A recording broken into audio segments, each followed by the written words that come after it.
Hi everyone, welcome back to my channel. इस video में हम पढ़ने वाले हैं क्लास 12 का हिस्ट्री का चैप्टर नंबर 2 का पार्ट नंबर 2। पिछली वीडियो में हमने पार्ट 1 पढ़ा था और उसमें भी हमने काफ़ी सारी चीज़ें पढ़ी थी। अगर आपको पढ़ना हो तो लिंक दिया हुआ है डिस्क्रिप्शन बॉक्स में, आप पढ़ सकते हो। और इसके अलावा अगर आपको ज्योग्राफी पढ़ना हो, पॉलिटिकल साइंस पढ़ना हो या फिर नोट्स चाहिए तो उसका भी लिंक गिवन है डिस्क्रिप्शन बॉक्स में। तो चलिए स्टार्ट करते हैं। और अगर आपने अब तक चैनल को सब्सक्राइब नहीं किया तो पहले जाकर के सब्सक्राइब कर लो ताकि आगे के आने वाली वीडियोस भी मिल सके। अर्ली एम्पायर क्या था हम वो देखेंगे इस वीडियो में। The growth of Magadha culminated in the emergence of the Mauryan empire. तो पिछली वीडियो में हमने पढ़ा था कि मगध जो था वो किस तरह से ग्रो कर रहा था और ये 16th महाजनपद में से काफ़ी ज़्यादा इम्पॉर्टेंट था, फर्स्ट था। तो इसके साथ साथ, इसके ग्रोथ के साथ साथ क्या हुआ, मौर्यन एम्पायर भी इमर्ज हो गया। और इसके फाउंडर जो थे वो कौन थे? चंद्रगुप्त मौर्य इसके फाउंडर थे, ठीक है। और इनका जो शासन चला, जो ये रूल करते थे, तो उस टाइम में इनका जो शासन जो फैला हुआ था, जो किंगडम फैला हुआ था, वो कहाँ तक था? वो था अफगानिस्तान से लेकर के कहाँ तक? बालूचिस्तान तक, ठीक है। यहाँ तक इनका पूरा का पूरा शासन फैला हुआ था। इनके जो ग्रैंडसन थे वो थे अशोका, जिनको हम काफ़ी ज़्यादा जानते हैं, अशोका द ग्रेट। ये बहुत ही ज़्यादा फेमस रूलर हुआ करते थे जिन्होंने कलिंगा पे विजय प्राप्त किया था, कॉन्क्वर्ड कलिंगा, ठीक है। अब आगे हम देखेंगे finding out about the Mauryas. Historians have used a variety of sources to reconstruct the history of the Mauryan empire. जो हिस्ट्रियंस हैं उन्होंने काफ़ी सारे वैराइटीज ऑफ सोर्सेज का यूज़ किया है ताकि जो पहले की चीज़ें हैं, जो मौर्यन एम्पायर टाइम में जो चीज़ें हुआ करती थी, उन सब को वो इकट्ठा कर सके, ठीक है। तो अब हम ये देखेंगे कि जो चीज़ें थी उन्हें क्या क्या मिली हैं, कौन कौन से एविडेंस मिले हैं जिससे कि पता चल सके कि मौर्यन एम्पायर भी हुआ करता था। तो पहला तो है आर्कोलॉजिकल फाइंड्स, स्कल्पचर्स जिसको हम बोल सकते हैं, मूर्तिकला, ये सब जो होता है वो सारी चीज़ें इसमें आ जाती है। दूसरा है कॉन्टेम्प्रेरी वर्ड्स, जिसमें है the account of Megasthenes. Megasthenes भी जो चंद्रगुप्त मौर्य थे उनके ही दरबार में हुआ करते थे, ठीक है। आगे है द अर्थशास्त्र, जिनके जो लिखने वाले जिनको जो थे वो थे कौटिल्य। इनको भी हम लोग काफ़ी अच्छे से जानते हैं। तो ये सारी चीज़ें जो हैं इनसे हमें क्या पता चलता है कि मौर्यन एम्पायर भी था पहले, किस तरह से वहाँ का रूल था, वो किस तरह से चलता था। फिर है जो अगला हमारा, वो है बुद्धिस्ट, जैन एंड पौराणिक लिटरेचर। इसमें भी काफ़ी सारे एविडेंसेस मिले हैं, टेक्स्ट मिले हैं लिखे हुए इनके बारे में कि किस तरह से जो मौर्यन एम्पायर था वो चलता था। आगे है the inscription of Ashoka on rocks and pillars. तो ये देखिए सबसे इंपॉर्टेंट है हमारा the inscription of Ashoka on rocks and pillars. ये फर्स्ट ऐसा रूलर था जिसने क्या किया था, अपने जो इंस्क्रिप्शंस थे, जो मैसेजेस थे इनके, उन्होंने रॉक्स पे और पिलर्स पे लिखवाया था, ठीक है। और उस इंस्क्रिप्शंस की हेल्प से इन्होंने एक और चीज़ की थी, धम्मा का प्रचार किया था।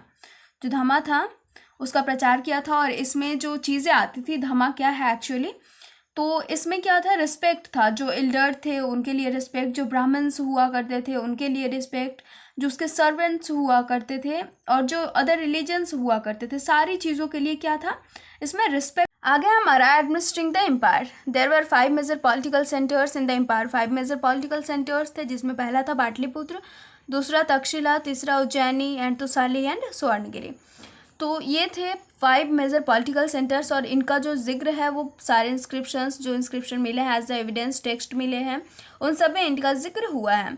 तो एक चीज़ सामने आई है कि जो मैसेजेस यहाँ पे थे, जो मैसेजेस अशोका ने यहाँ पे लिखवाए थे, वही मैसेजेस इंस्क्रिप्शन में कहाँ मिले हैं?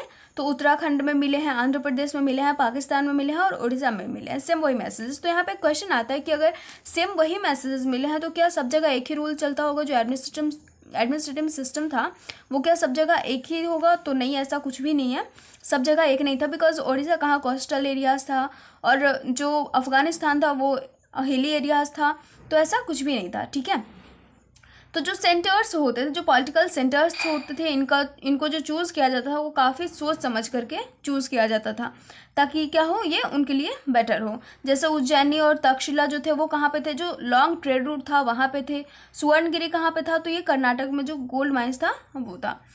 तो आगे हम देखेंगे कि अगर एम्पायर को एग्जिस्ट करना था तो उसका जो कम्युनिकेशन है वो रिवर से भी होना चाहिए, लैंड के साथ साथ क्या होना चाहिए, रिवर से भी होना चाहिए। तो जब वो रिवर और लैंड से जब ट्रांसपोर्ट करते थे, एक जगह से दूसरी जगह मूव करते थे, तो क्या होता था कि उनको मतलब मंथ लगे या ना लगे, लेकिन कम से कम 1 सप्ताह 2 सप्ताह लग ही जाते थे। तो अगर ऐसे उनको जाना होता था कहीं, तो उनके लिए क्या होता था कि उनको काफ़ी सारी चीज़ों का ध्यान रखना पड़ता था, अपनी सेफ्टी का भी ध्यान रखना पड़ता था। तो सेफ्टी के लिए उनकी आर्मीज़ होती थी। तो आगे हम ये देखेंगे कि कम्युनिकेशन सिस्टम था वो किस तरह से था।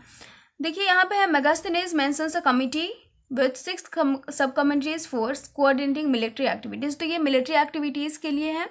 पहला है लुक्ड आफ्टर नेवी, दूसरा ट्रांसपोर्ट एंड प्रोविजंस, तीसरा है responsible for foot soldiers, 4 horse's, 4 carrots and 4 elephants. तो इस तरह से जो मेगास्थनीज ने ये अपने अकाउंट्स में मेंशन किया है कि जो मिलिट्री एक्टिविटी थी उसको कुछ इस तरह से देखने वाले होते थे। इसको अलग देखते थे, इसको अलग, इसको अलग, इसको अलग, इसको अलग और इसको अलग।